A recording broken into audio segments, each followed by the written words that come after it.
Okay, and we're recording. Welcome everybody then into what is the first episode of 2021. I kind of had January off because it's winter here in the UK at least. It's a quiet month and I think everyone's kind of just recovering from Christmas. So I wanted to take a little break. And before the crowd is back again now on the 1st of February, I'm sat here recording the first episode of this new year, new segment, new series, with artist Dion Joseph. Hey, Dion. Hey, Guy, how are you? I'm good, thanks, man. Thanks for coming on to the show and just having a chat with us. No problem. Thank you for having me. So why don't you kind of tell us a little bit about who you are as an artist for maybe people who haven't heard your music before or don't know the style and stuff. Let us know about maybe the style of music you play, what genre, some of your influences, maybe things like that. Sure thing. I haven't really released anything yet, so everything is still kind of in the making. But so I'm really influenced by like pop and R&B. So I love the Beyoncés, the Brandy, like Justin Timberlake, JoJo, and obviously Whitney Houston and Mariah Carey. Like Mariah Carey's my queen. I love Mariah. So yeah, that's really influenced the style of music that I make and like that I write as well. I obviously try and write from the heart. That's kind of been my thing. Like I just kind of write what I feel. And yeah, so that's just really, I really just try and put a lot of myself into the songs that I've written. So there's a lot of that to come next. So I've released one single at the moment. And then, yeah, I'm just excited to put the rest of my stuff out. So this is your debut single as well then? It is, yeah. Oh, okay. Which is exciting, yeah. Yeah, that's really cool because I know obviously like we've sort of shared demos and things before and kind of messaged each other about different songs and that, but I didn't know this was the actual first official debut release single under Dion Joseph, under the artist name. It's pretty cool. It's crazy. How have you found it writing and sort of releasing music obviously during the pandemic and stuff? Has it been a challenge? I feel like writing has been a bit of a challenge just because not a lot is happening. I feel like we're not really, like, I feel like personally, I'm not really doing much. I feel like it's hard to write when life kind of feels like I'm just kind of feeling like I'm at a standstill at the moment. So I'm just trying to push through that and just try and make sense of like my thoughts and feelings at the moment. And I'm trying to kind of like write little things down just to see what I could make of them. And if a full song comes out of it, then that's great. But if not, then I'm sure I have something that I can come back to later on and incorporate into another song. But the recording process, I've literally been like recording in the shed in the back of my garden because that's just all I can do right now.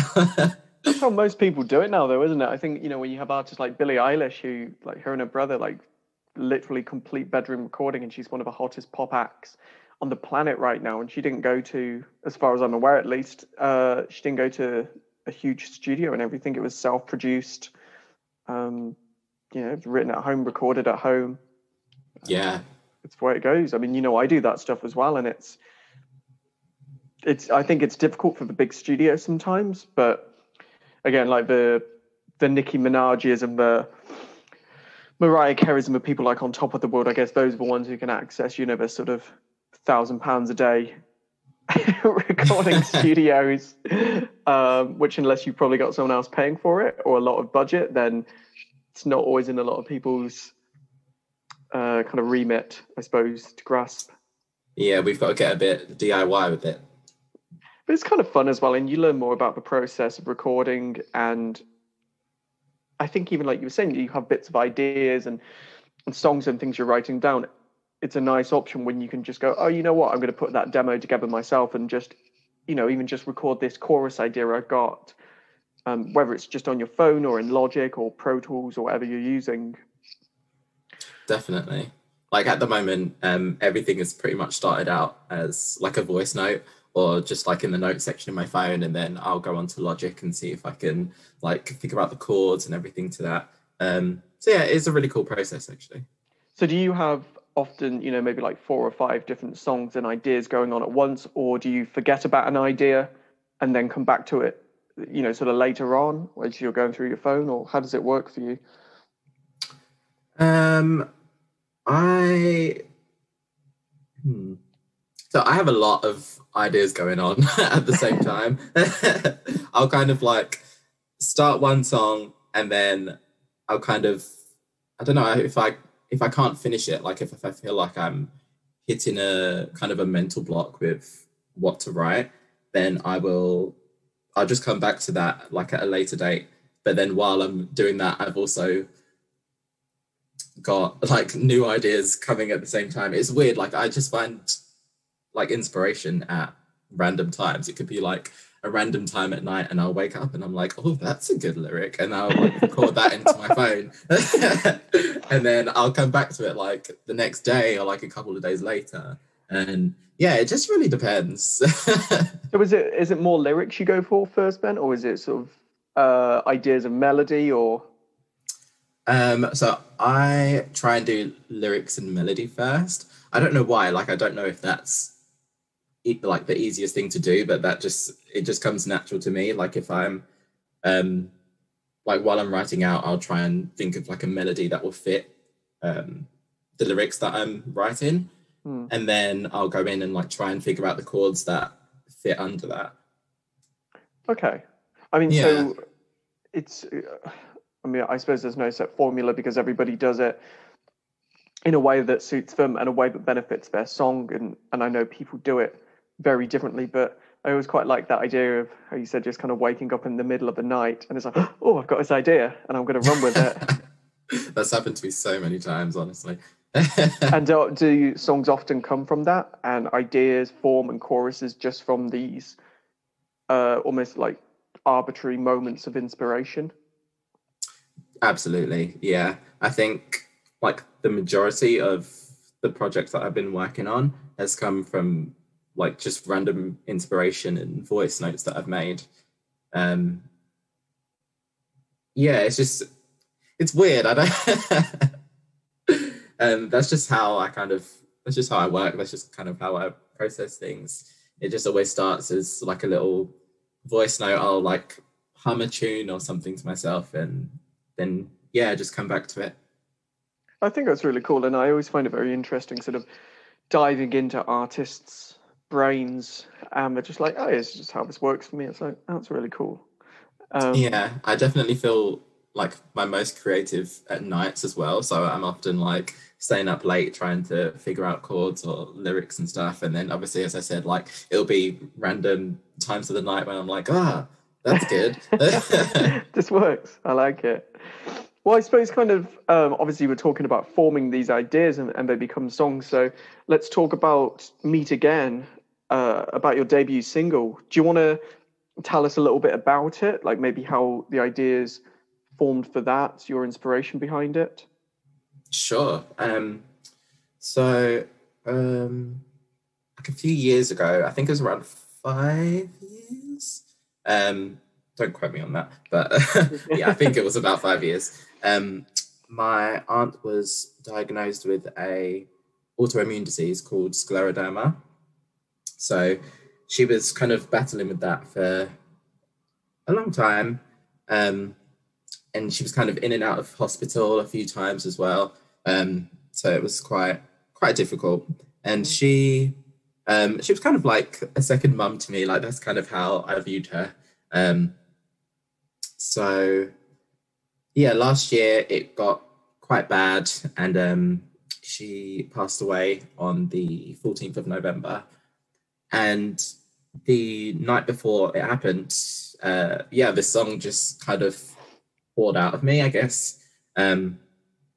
We kind of knew that it was going to happen, she went into the North London hospice, which is where I am donating all of the proceeds from the single. And yeah, so it was just kind of my way of accepting that she was going to pass away. When she went in, it was a bit like the doctors were kind of like saying to us that, oh yeah, she doesn't have long left, like it could happen like any time. So we kind of knew that it was going to happen. So yeah, and I'm not really one to really speak about my feelings, but when it comes to music, I can write a song about how I feel, but I'm not really one to verbalize my feelings. I don't know why. I think music is just kind of my outlet for that stuff. And yeah, so this song was just my way of accepting that it was going to happen and like letting her know that it was okay.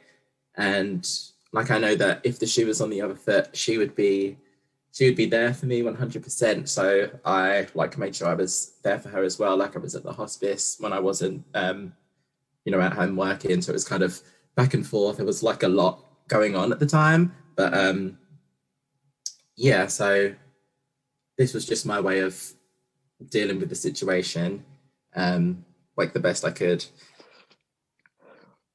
Wow. Yeah, that's really amazing. Obviously, I'm so sorry to hear about your aunt, and that it sounds like a really challenging time that you must have gone through. But I mean, what a story for putting a song together, Yeah, it definitely would have, wouldn't have. What am I trying to think? Yeah, it definitely wouldn't have come about if it wasn't for her. And I think the lyrics in the song as well. I was playing it today this morning, just sort of before obviously we're doing this podcast now, and I I think of best like I really like the song and the lyrics were great, and obviously like knowing a little bit about this story, and I'd seen like some of your social stuff and things you'd posted with a little bit about your aunt and stuff and the proceeds, and I honestly find it so hard to listen to that stuff because it's like obviously a beautiful song and it's really super heartfelt, but I like personally as a listener it's tough to listen to. Yeah. Because you get caught up in it, and I was suddenly like, oh, it's Monday morning and I was putting myself into this mood, and I mean, I think that's just kind of a testament to the song and the emotion behind the song as well, that you've really put yourself into it, which is so great to see. Definitely, yeah. It was really difficult to write as well. I was definitely trying to fight back the tears while I was trying to get all of my emotions out onto the page. And then I feel like it's one of those songs that you can relate to if you've lost anybody. So like the lyrics are really personal to me, but they can also be personal to you if you've lost anyone. And I've kind of connected to like just people over the internet who have lost other people as well. I remember this one lady on Twitter who I started speaking to. She responded to the link that I posted of my song and was like, "Oh, I lost my in-laws at the beginning of the pandemic, and this song was really like made me think of them. Like, thank you. Like, don't stop creating." And I'm like, oh, it really touches me that my song is able to touch so many people as well. So yeah, it's been crazy, honestly. But that's what it's about with music, I think, isn't it? And I think a lot of people, when they sometimes look at artists, they sort of think of the glamorous side of it, of like the millions of people and the fans and the fame and everything. But I think ultimately the reason so many, and case in point with your song, the reason so many of us connect with music is the emotional connection and the way it makes us feel it, and we can relate to it, whether it's positive, negative emotions, whatever it is. It's almost validation, I think, for ourselves to go, oh, I'm not the only one who's suffered a loss, or whatever the scenario is. They can find songs like yours and relate to it. Absolutely, yeah. Um, yeah, I think that's one of the important things about music. Like, no matter what the um, no matter what the message, somebody's gonna be able to relate to it. Yeah. And I think for me, as long as like I'm being authentic and um, putting out what I believe in and what I feel, if somebody else can relate to it, that's great. But you have to be able to connect with your own music, like what you're putting out. Mm. And I suppose that must be the challenge between being an artist who obviously you're writing your own songs for you as an artist, as opposed to, I guess, kind of like a session songwriter who someone would sit in on a session with you and contribute to that. Because, if you're writing from the heart, I think it's very difficult either to collaborate with other people or sometimes to write for other people as well, if you draw on those emotional experiences. Definitely, yeah. I do actually really want to collaborate with other writers. I feel like it'd be really cool just to see what we come up with and to open up and be vulnerable around other people as well. Mm. There's like a couple of my friends that have said that they've wanted to write with me, so I think I will kind of explore that in the near future as well. And I actually wrote a song with my friend a few years ago now, called "It's Over," that he put out a few years ago, and that was a really cool experience as well. It was still kind of like heartfelt, and also kind of a fun song, but yeah, it was nice to have that kind of experience also, like being heartfelt and me connecting with it, but also being able to collaborate with somebody else and getting their emotion into the song as well, if that makes sense. Yeah, no, absolutely. And I think maybe sometimes when you write with friends or someone and I think it's a really good point, sort of being vulnerable around each other and opening yourselves up a little bit. Whereas maybe if you didn't know that person, it would be a very different songwriting experience. Definitely, yeah. So in terms of kind of obviously that you've sung the vocals on the track, are you also playing the piano on it, or? No. I wish, honestly, like I could not take credit for that. So I basically could not play any instrument. I did piano lessons for a bit when I was younger, but yeah, I didn't carry it on, which I wish I did. Like I really wish I could fluently play an instrument, but yeah, it's not there for me. It didn't stick. It no. Didn't. Okay. It's probably my own fault, to be fair. I feel like I could have practiced more, but when you're young, practicing it's just yeah. It's just not what I wanted to do. That's fair. That's fair enough. I was actually thinking about taking up guitar, which is kind of scary, but something that I wanna challenge myself to do. Yeah, my friend taught herself guitar, so I kind of want to take on that challenge, but we'll see. You should do it. That was kind of in March last year when we went into lockdown. That was my lockdown challenge to learn guitar, because I'd sort of always kind of had guitars around me in like sort of houses, and like my brothers always sort of played. So I've sort of always been exposed where I could, I knew like 3 or 4 chords type thing, but couldn't really play. Yeah. So that's sort of been my lockdown challenge over the year. And it's actually quite fun. I mean, sometimes in an evening, it's a bit of a struggle when you're just, you're tired and kind of like, oh, I could just sit and watch a movie now and eat crisps. You sort of have to push yourself, and then you start playing it. And it's like, oh, you see a little bit of progress, and it's quite fun, I think. How's that been going now? Like, can you play songs? Oh no, I'm not like some kind of virtuoso Eddie Van Halen sort of anything like that.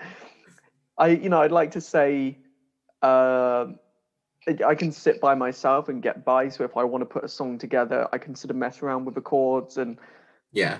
you know what I mean? Like I am definitely not a guitar player and not Yeah. a guitarist. I'm not at the stage where I could confidently go on stage and play in a band and start, busting out Got solos you. or anything. But it's a hobby. It's fun to play at home, and it's got a purpose for me as well. I think it's improved me as a musician and as a drummer. It's given me like a bigger awareness, which is kind of what I was after as well.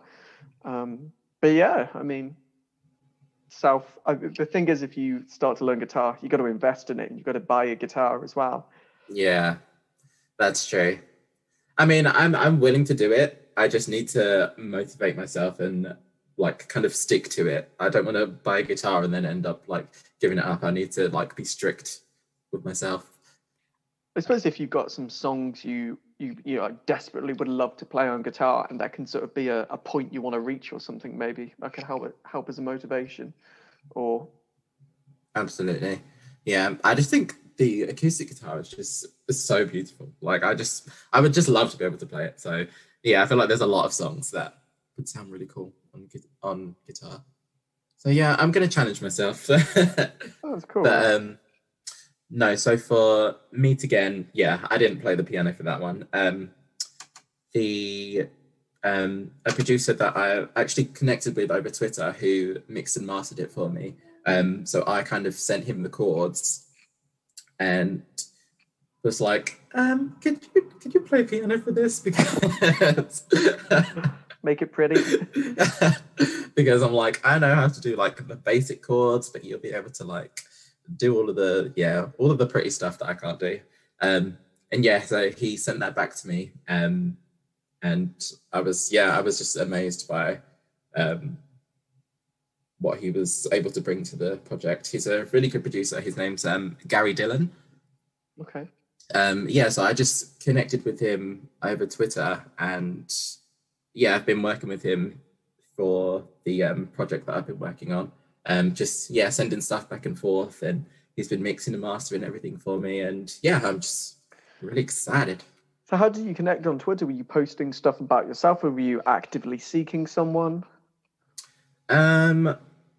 Yes, I can't actually remember how it came about now.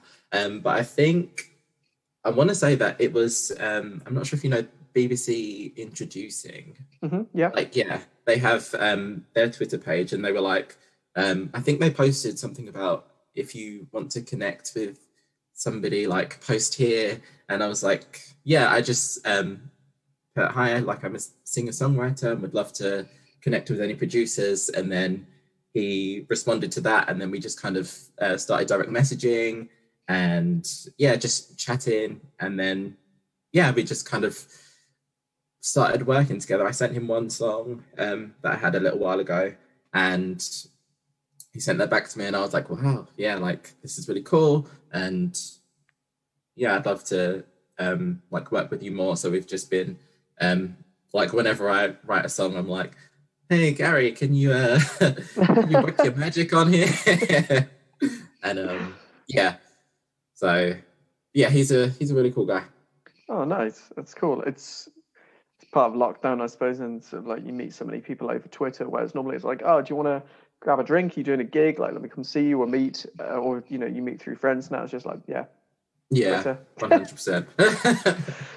So tell us a little bit more about kind of the proceeds and the hospice surrounding your single. Sure. So the hospice, so they care for people with like kind of life limiting illnesses. And they provide support for like families and friends and carers also. And so they receive about 40% of their funding from the NHS, and then the rest of it is all like the rest of the 60% is just from donations.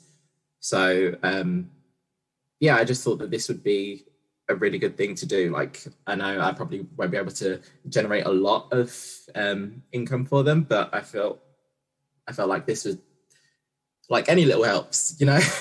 Yeah, of course, definitely. And I know that they've had to like cancel a lot of their fundraising events due to COVID. And I know that this would be something that my aunt would be like really proud of me for doing. And so I think like ultimately that's kind of like what I had in my mind, because yeah, I just kind of wanted to make her proud at the end of the day and do something that I know she would approve of. So yeah, I just decided to donate any proceeds to the hospice because yeah, it just felt right to me. I think it's really great. Is it, just for clarity then for people listening, is it called the North London Hospice? Yes. Yeah, the North London Hospice. Okay, cool. Well, as we kind of start to wind down now, because what I might do as well is maybe we can, post some links in the description for the podcast as well for, Twitter and social media and whatever it's called, Linktree, or I don't know what it is. Do you know what I mean? What is it? Is it Linktree? Yeah. Yeah, Linktree. I said it, but as I was saying it, it didn't sound right. I think I've only ever read that word. I've never said that word. Got you. But yeah, like tell us, how can we find the single? What's the best platforms to listen to it on? Or if people just wanted to make a donation, what's the best way to do it? So the single is available on all streaming platforms now. If you would like to purchase it, please feel free to do so. It's available on like iTunes, on Amazon, like anywhere you can purchase and stream music. And if you'd like to make a donation to the hospice, they do have a donation section on their website, which you can donate to. I'm trying to think if there's anything else. Okay. I mean, like we'll put all the links in the description and stuff as well. But the main thing, I just wanted to make sure we could get a hospice thing in there as well. And we can put like a link on the podcast or something, so people can go and check out the page if they need to. But yeah, I just wanted to say thanks as well, Dion. It's been really great chatting to you and getting to talk a little bit about the debut single. And just kind of final question then, what's the next steps for you as an artist? Where do we go from here? Ooh. So I have like a lot of songs in the pipeline, like ready to release. I feel like I'm just kind of waiting for the right time. I never really know like when the right time is. Mm-hmm. Like especially since this song only came out last month. But just kind of keep an eye out, follow me on my social media. So it's Dion Joseph Music on Instagram and Dion Joseph _ on Twitter. Just keep an eye out. There's going to be some exciting things coming next. Amazing. In the next few months, hopefully. That's great. That's really great to hear. Well, Dion, thank you so much. It's been a pleasure having you as a guest. Thank you so much.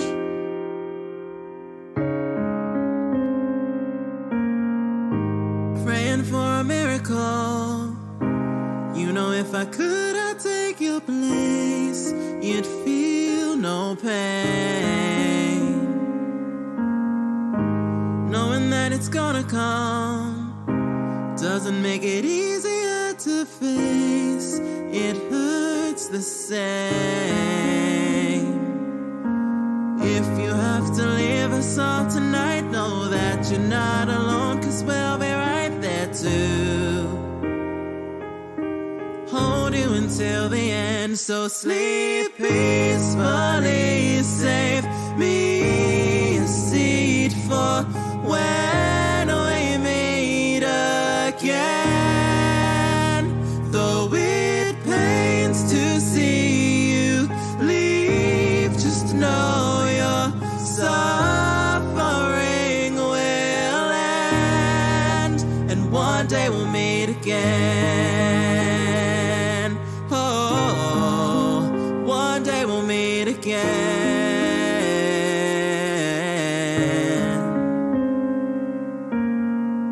I'll treasure every memory that I ever got to make with you. That's what I'm holding.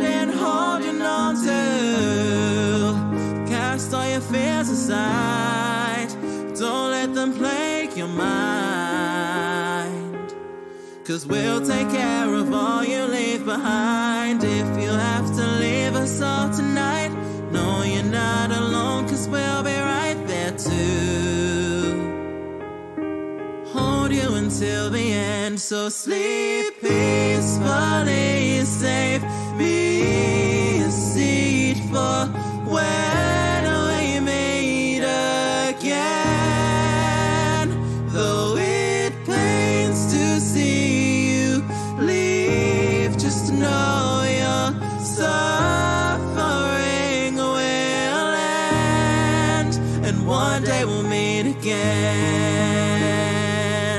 Oh, one day we'll meet again.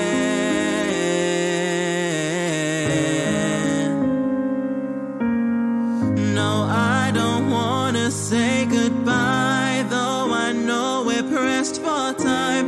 In our hearts you'll never die.